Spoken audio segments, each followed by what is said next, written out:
There comes a moment in life when everything seems to fall apart around us, and we find ourselves completely alone. It's not just being physically isolated, it's something much deeper. It's as if an invisible force had removed all the emotional crutches we used to lean on, leaving us face to face with our own naked and raw essence. Alan Watts would call this the final test.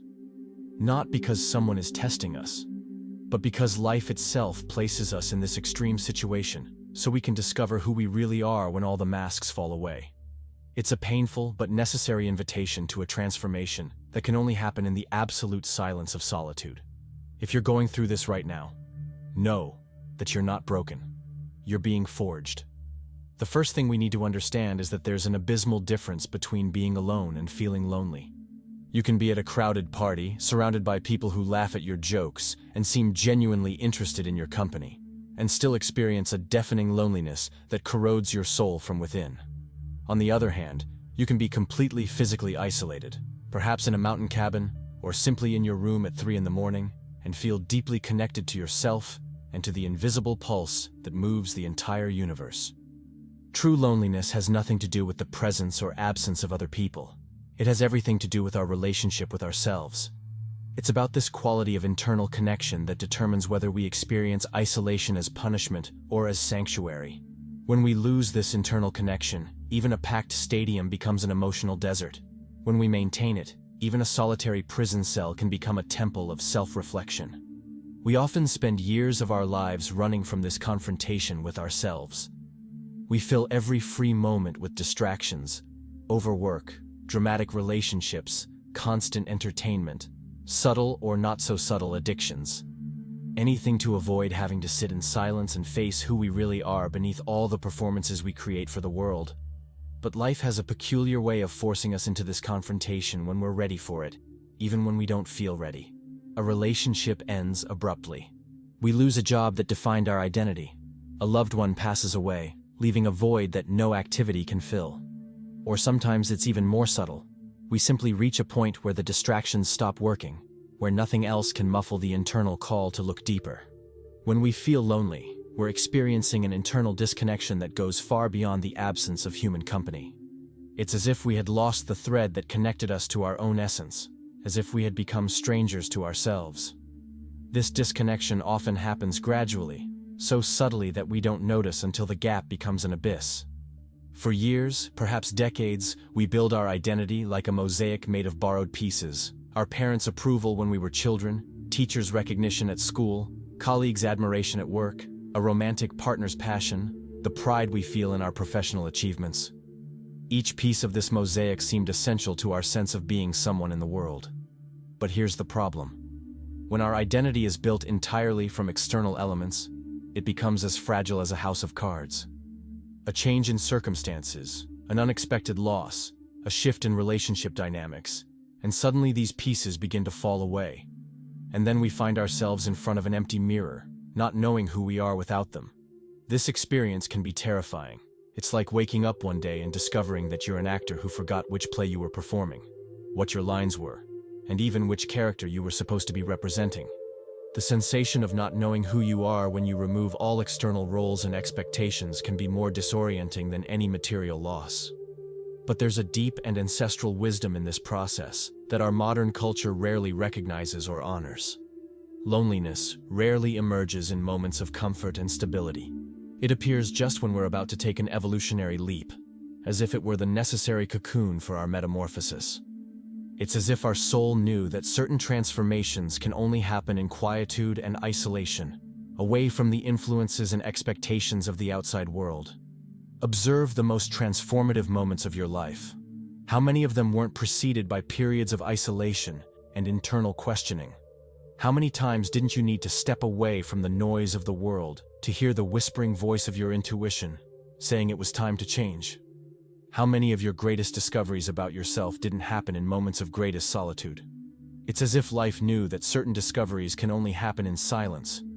Certain truths about ourselves only emerge when there's no one else around to tell us who we should be, how we should feel, or what we should value. Solitude is the soul's secret laboratory, where alchemical experiments happen far from the judging eyes of the world. where we can finally remove all masks and see what remains. In this silent laboratory, we begin to distinguish between who we really are and who we were conditioned to be. We begin to separate our true desires from the desires we absorbed from others.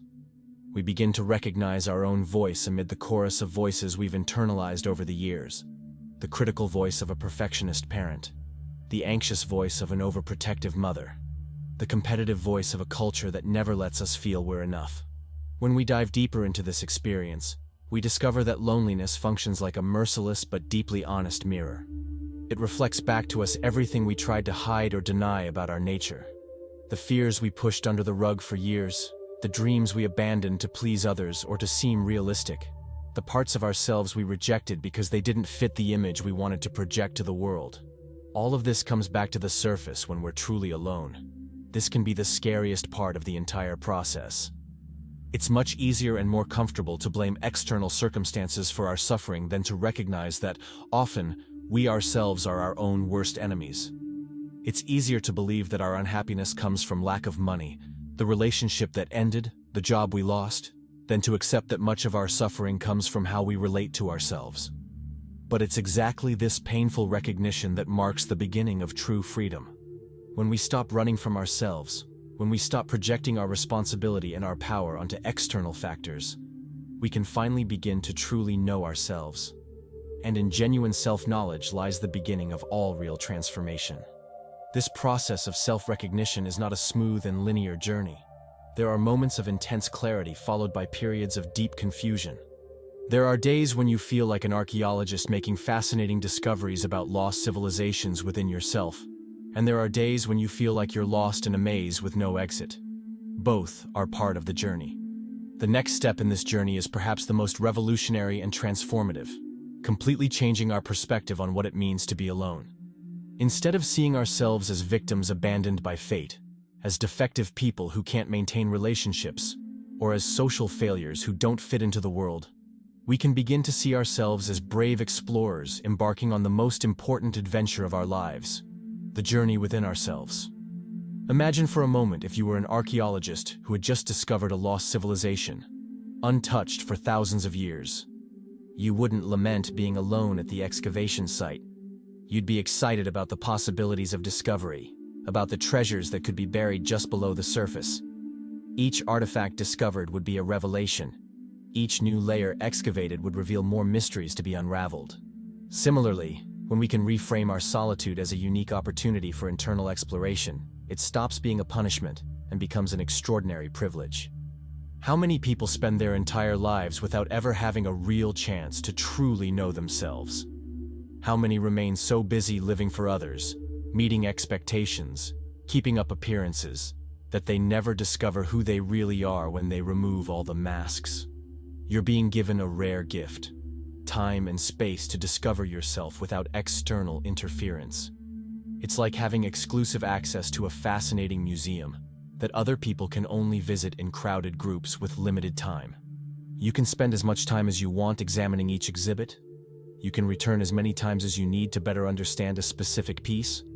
You can make connections that are only possible when you have all your attention focused.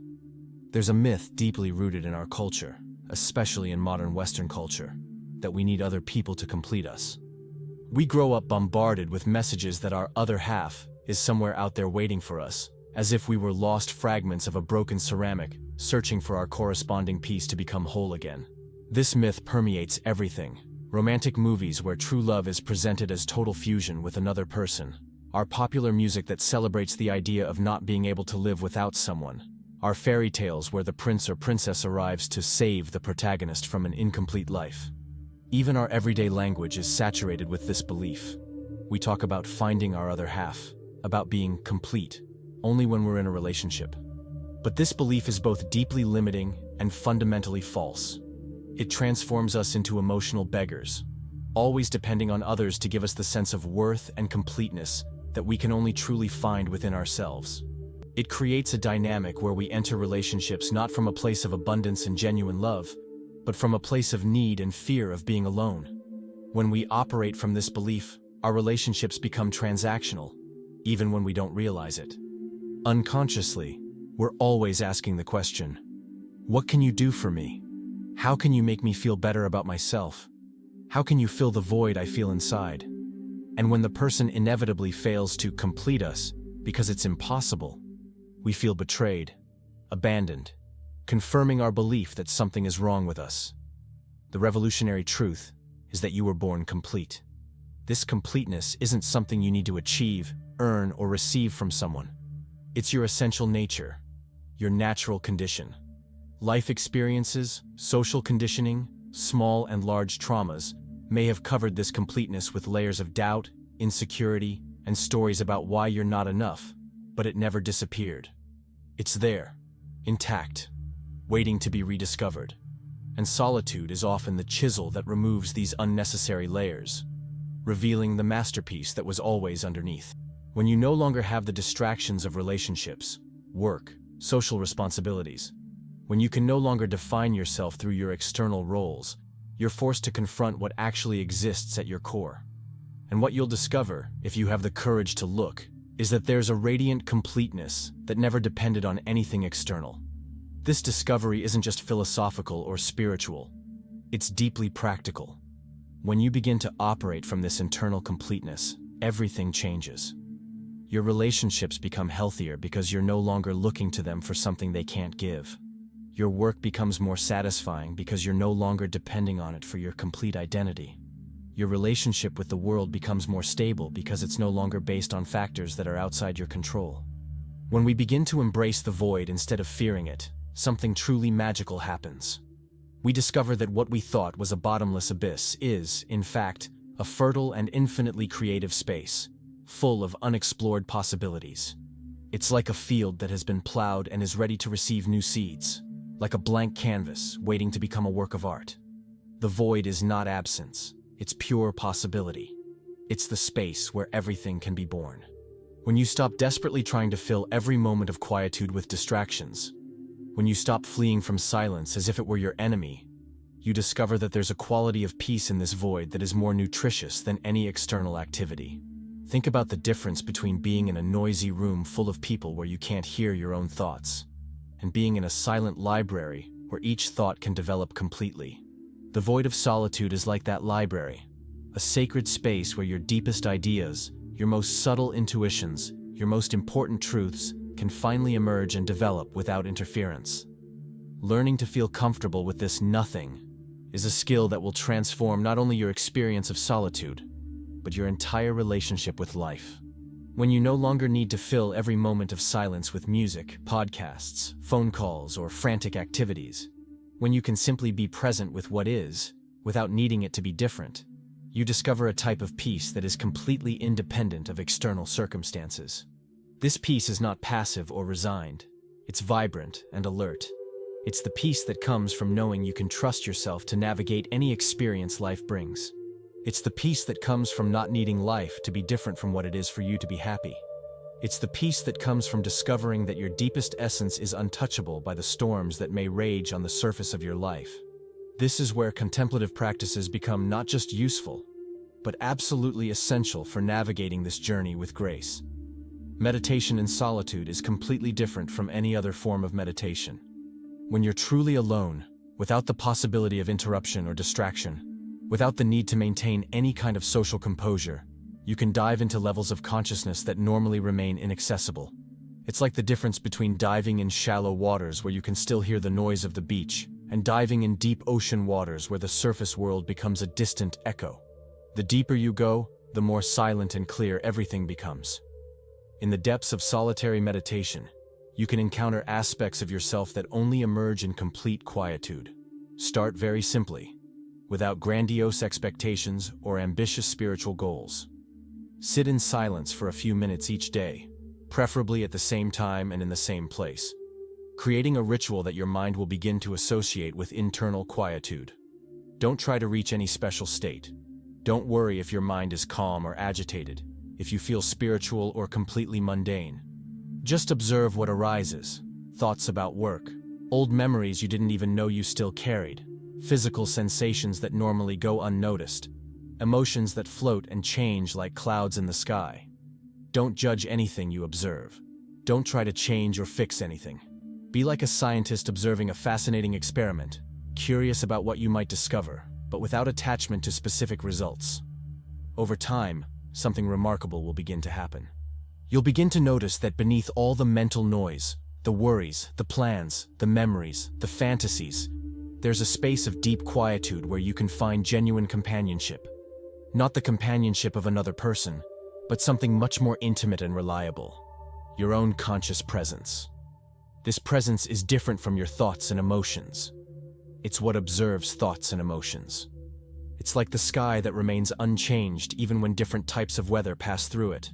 Sometimes there are storms, sometimes there's calm, but the sky itself always remains the same, always spacious, always present.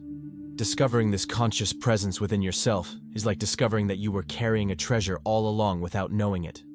It's realizing that you were never really alone because this conscious presence was always there, silently witnessing every moment of your life. And once you learn to recognize it and relate to it, solitude stops being about being isolated and becomes about being in intimate communion with the very source of your existence. But perhaps even more important than formal meditation is the quality of dialogue you maintain with yourself throughout the day, especially during periods of intense solitude. Many of us carry a relentless internal critic that never misses an opportunity to diminish us, to point out our flaws, to remind us of every failure and imperfection. This internal critic becomes particularly loud and cruel during periods of solitude, when there are no external positive voices to muffle its poisonous comments. It's as if it takes advantage of these moments of vulnerability to attack with full force, whispering things like, "See, you're alone because nobody really likes you," or "If you were a better person, you wouldn't be in this situation," or "You always mess everything up. That's why you're isolated now." Learning to talk to yourself with kindness and wisdom is like learning a new language, the language of self-compassion. It's developing an internal voice that is simultaneously honest and gentle, that can recognize your flaws and limitations without cruelty, that can encourage you to grow without humiliation. Instead of, "Why do you always mess everything up?" you can learn to ask, "What were you trying to achieve and how can we do better next time?" Instead of, "You're a failure," you can say, "You're going through a difficult period and this is completely human and normal." Instead of "Nobody likes you," you can recognize, "You're feeling disconnected right now, and this is a temporary experience that will pass." This shift in internal tone isn't just about being nice to yourself or about superficial positivity. It's about becoming a trustworthy and wise companion to your own journey. It's about developing the kind of relationship with yourself that you'd want to have with a dear friend. Honest but gentle, challenging but encouraging, realistic but hopeful. When you know you can count on yourself for genuine support and wise encouragement, when you know you'll always have at least one person on your side, even when the whole world seems to have turned its back, solitude loses much of its power to frighten. You discover that you can be your own best company. Creating meaningful personal rituals is another deeply powerful way to transform periods of isolation into sacred moments of connection with yourself. These rituals don't need to be complex, elaborate, or based on specific spiritual traditions. In fact, the most transformative rituals are often the simplest ones, born from your own need and intuition, not copied from books or other people. A ritual can be as simple as preparing a cup of tea or coffee with total attention and presence, transforming this everyday act into a meditation on the present moment. It can be lighting a candle before sitting down to write in your journal, creating a conscious transition between doing mode and being mode.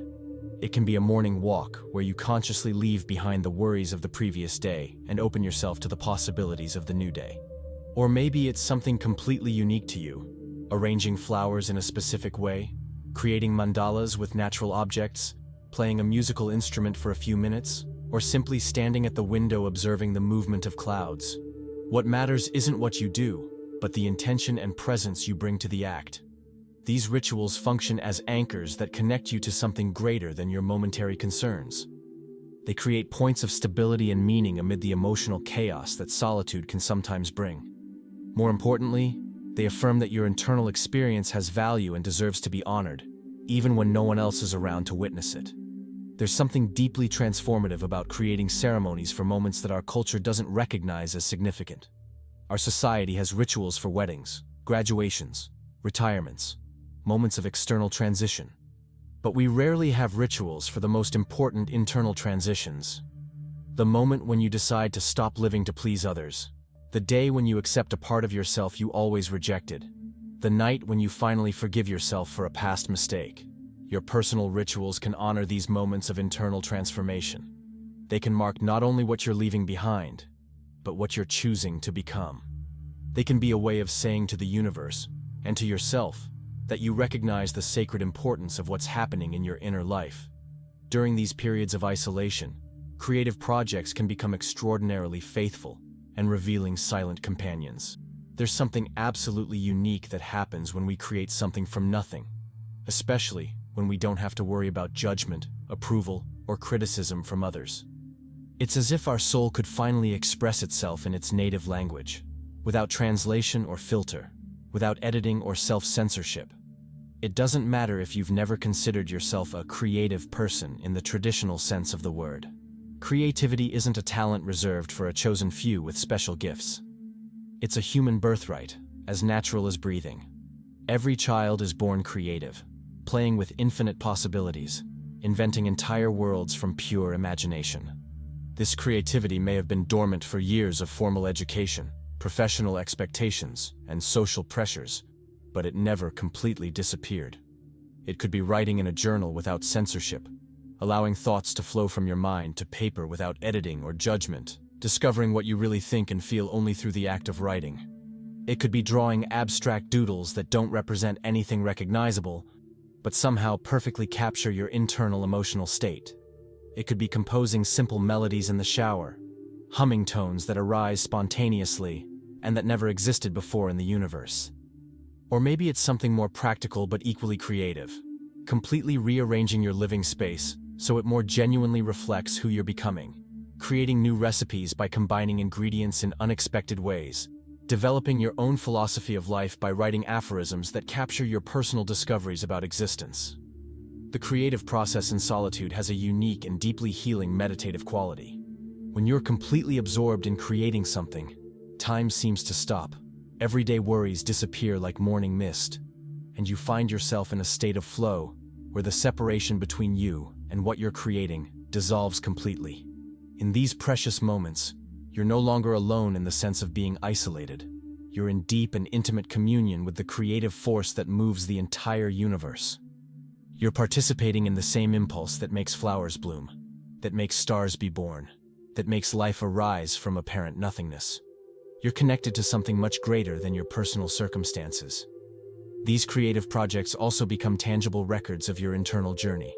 Years later, you can look at a drawing you made during a particularly difficult period and immediately remember not only what you were feeling, but how you managed to transform that pain into something beautiful. You can reread journal entries and trace your own evolution, clearly seeing how thoughts and perspectives gradually changed over time. This is also the perfect time to completely redefine what it means to care for yourself in a genuine and deep way. The modern concept of self-care has often been reduced to disguised consumerism, relaxing baths with expensive products, gourmet chocolates, spa sessions, therapeutic shopping.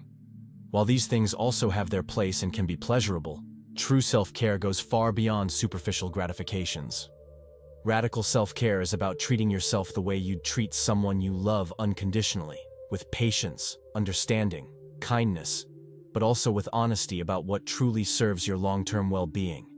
It's about making choices that honor not only your immediate needs, but also your deepest values and your vision of who you want to become. This means not only attending to your basic physical needs, though these are fundamentally important, but really paying attention to what your soul is asking for. Maybe it's asking for more time in nature, away from screens and urban noise. Maybe it's asking for you to finally read that book that's been on your table for months, that you know could offer important insights. Maybe it's asking for you to stop forcing yourself to be productive every moment and simply allow yourself to exist without agenda, without goals, without the need to justify every moment of your existence.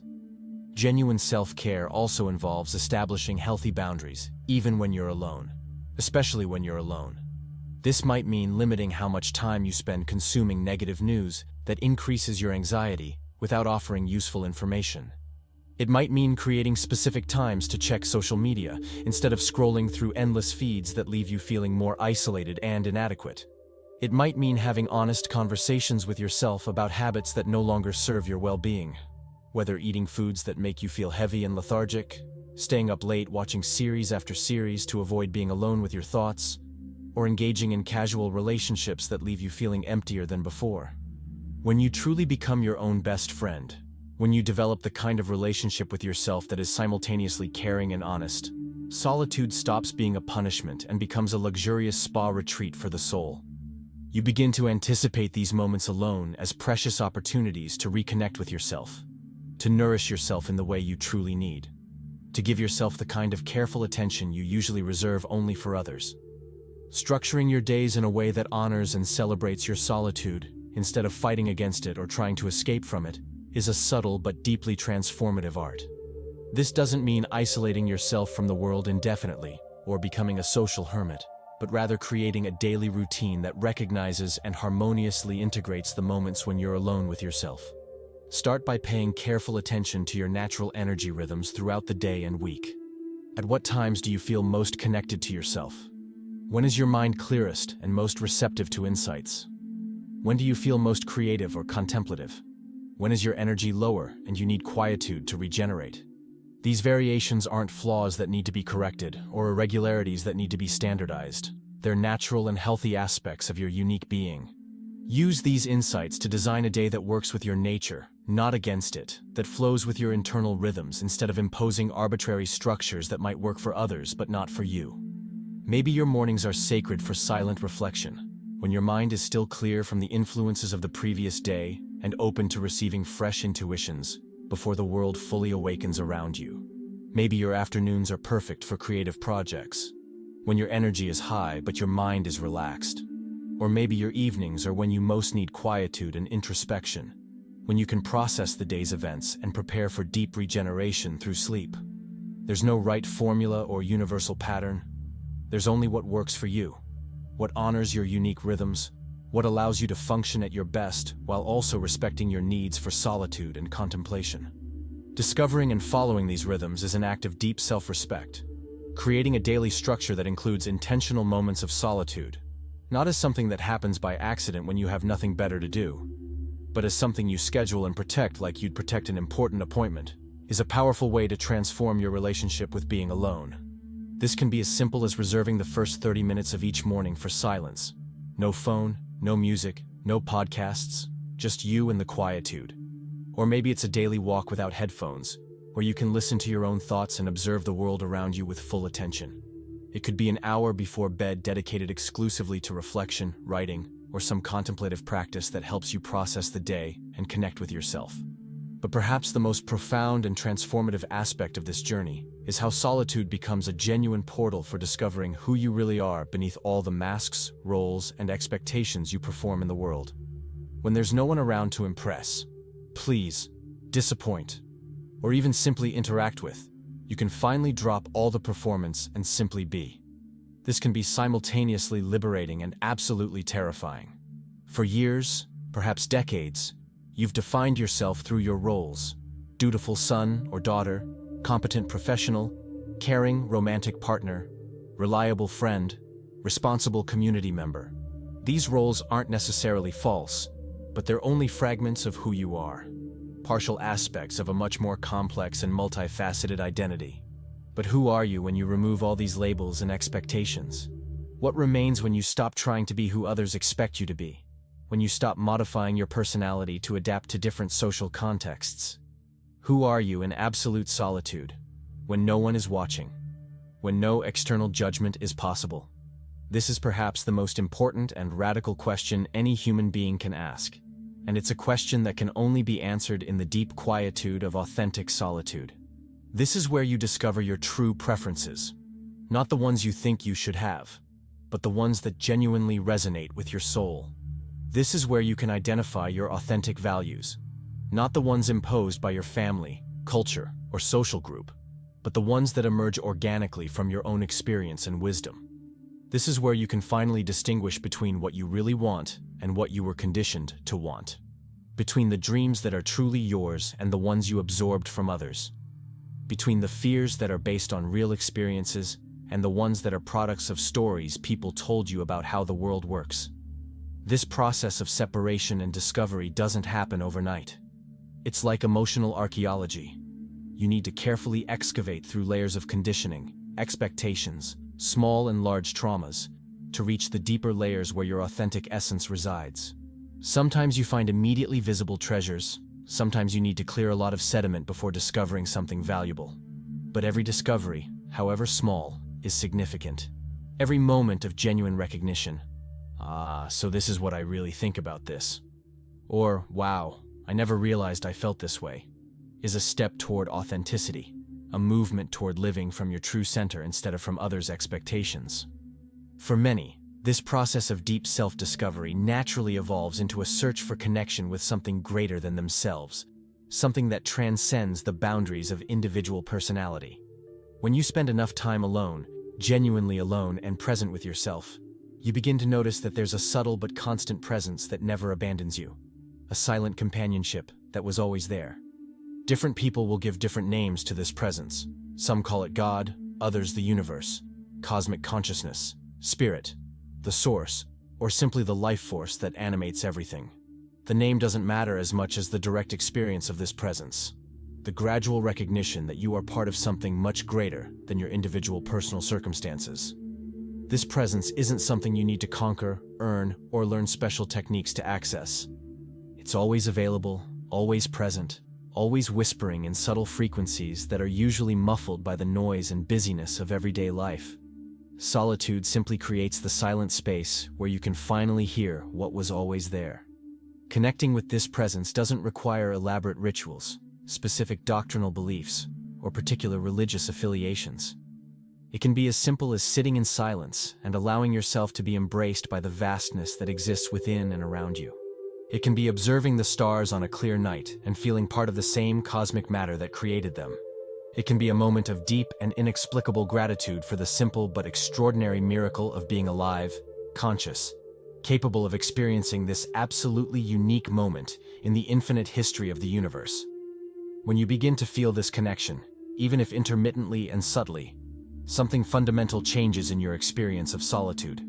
You begin to realize that you were never really alone in the sense of being abandoned or isolated from the source of life. You were just temporarily disconnected from your own ability to perceive the connection that was always present.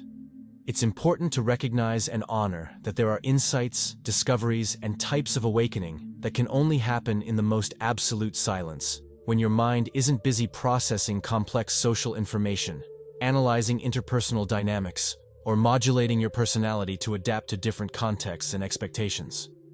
When your consciousness isn't fragmented among multiple demands for attention, when you don't need to maintain different masks for different people, it can finally turn completely to deeper and more fundamental questions.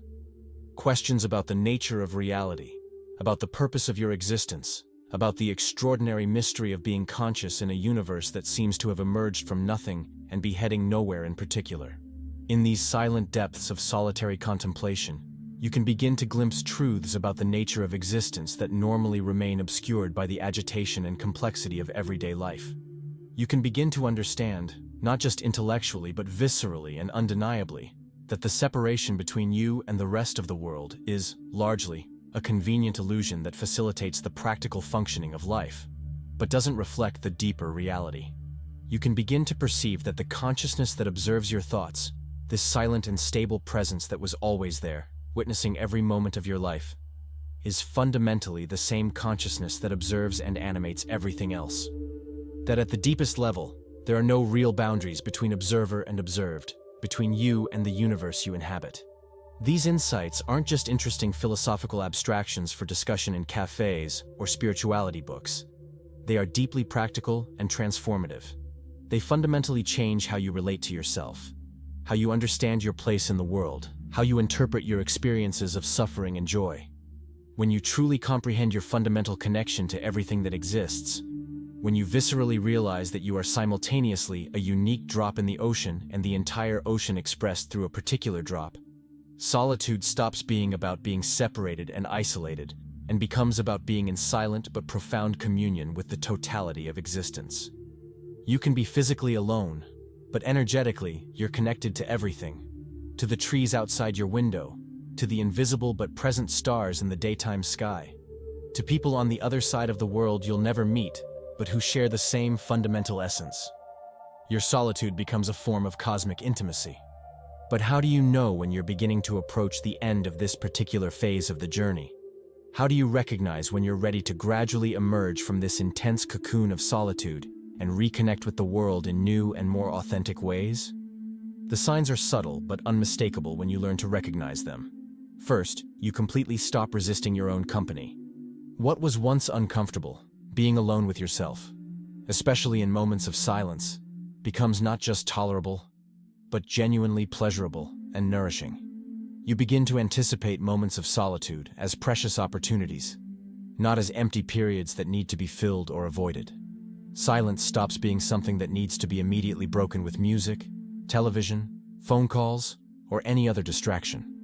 Instead, it becomes a sacred space where you can hear your own wisdom, where you can process experiences in depth, where you can simply rest in pure presence without needing to do or be anything specific. There's also a growing sense of internal completeness that doesn't depend on external validation, approval, or recognition.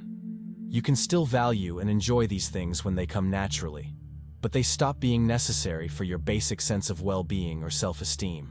You've developed an internal source of validation that's more stable and reliable than anything you could receive from others. This doesn't mean you become indifferent to others or stop valuing human connections. In fact, it often means exactly the opposite. When you're no longer desperately looking to relationships for something you can only find within yourself, you can finally see other people with clarity. You can love them without needing them. You can be present with them without losing yourself in them. You might still desire deep human connection. In fact, you'll probably desire it more intensely than ever. But this desire now comes from a place of emotional abundance, not from need or internal emptiness. You want to share who you discovered yourself to be through this process, not hide behind masks or look for someone to fill a void that no longer exists. Another important sign is that you develop genuine and non-anxious curiosity about who you've become through this journey. Instead of being anxious to get back to normal, or for things to be like they were before, you feel genuinely interested in discovering how this new version of yourself will navigate and relate to the world. There's a quality of adventure in this curiosity, a positive anticipation about how your relationships might be different now that you're approaching them from a place of internal completeness. You wonder what work will be like when you're no longer looking to professional success for validation you've already found within yourself. You question what it will be like to contribute to the world when your contributions come from genuine authenticity, not from a need to prove your worth. When you finally begin to gradually reconnect with the outside world, and this usually happens organically, not forced, you bring with you a quality of presence that's completely different from anything you've had before. There's an emotional stability that comes from knowing you can trust yourself to navigate any situation with grace and authenticity. You no longer need constant approval from others because you've developed solid and unconditional internal approval. You no longer need to be constantly entertained or stimulated because you found infinite entertainment and fascination in the richness of your own consciousness. You no longer need to flee from yourself because you discovered that you are, in fact, extraordinarily interesting and reliable company.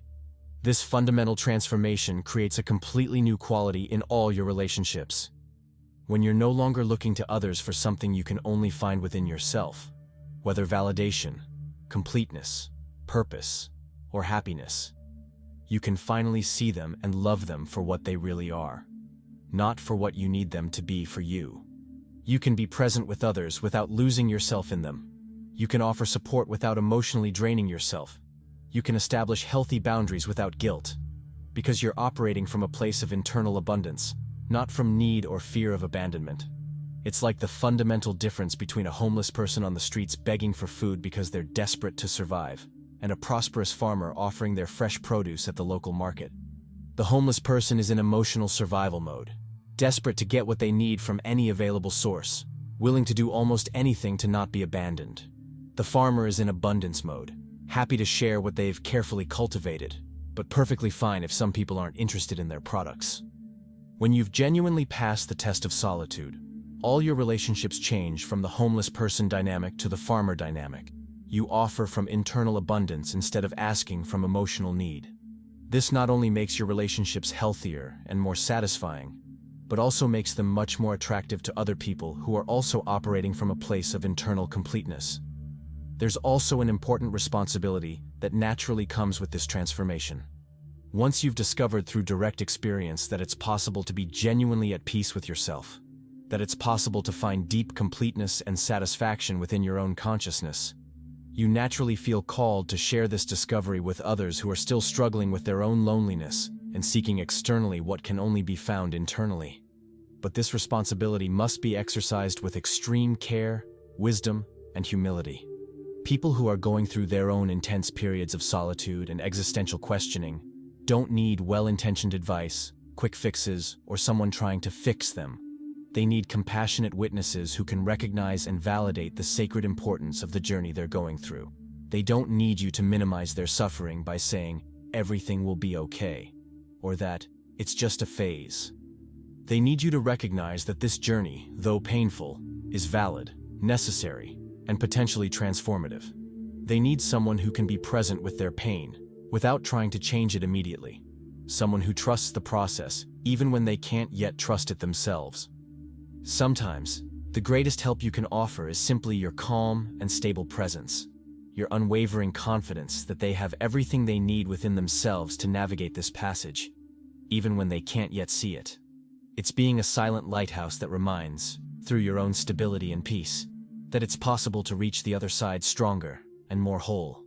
Sharing your journey isn't about becoming a guru, giving motivational talks, or writing self-help manuals that promise quick and easy transformation.